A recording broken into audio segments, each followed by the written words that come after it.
बहुत समय पहले की बात है। एक महान ऋषि थे, शिलाद ऋषि। वे संतानहीन थे और भगवान शिव की घोर तपस्या करते थे। वर्षों की साधना के बाद शिवजी उनके सामने प्रकट हुए और बोले, हे शिलाद, मैं तुम्हारी भक्ति से प्रसन्न हूँ। बताओ, क्या वरदान चाहते हो? शिलाद ऋषि ने कहा, प्रभु, मुझे ऐसा पुत्र दीजिए जो अमर हो, जो सदा आपकी भक्ति में लीन रहे। भगवान शिव मुस्कुराए, तथास्तु।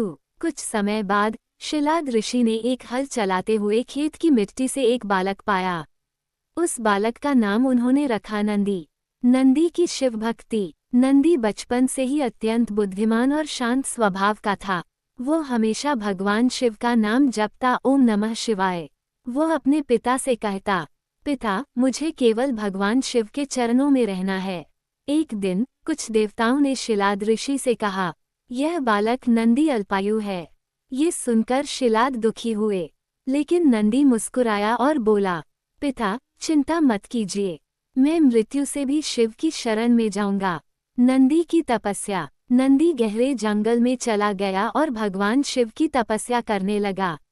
वर्षों तक उसने अन्न जल त्याग दिया, केवल ओम नमः शिवाय का जाप करते हुए ध्यान में लीन रहा।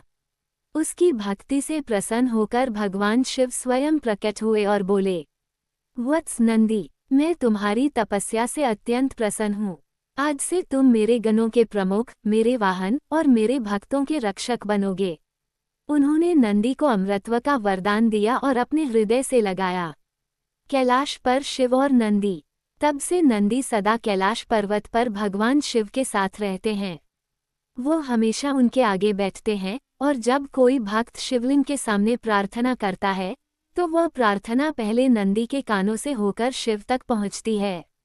इसीलिए मंदिरों में कहा जाता है, जब शिव से कुछ मांगना हो तो नंदी के कान में कहो, वह सीधे भोलेनाथ तक पहुंच जाएगा।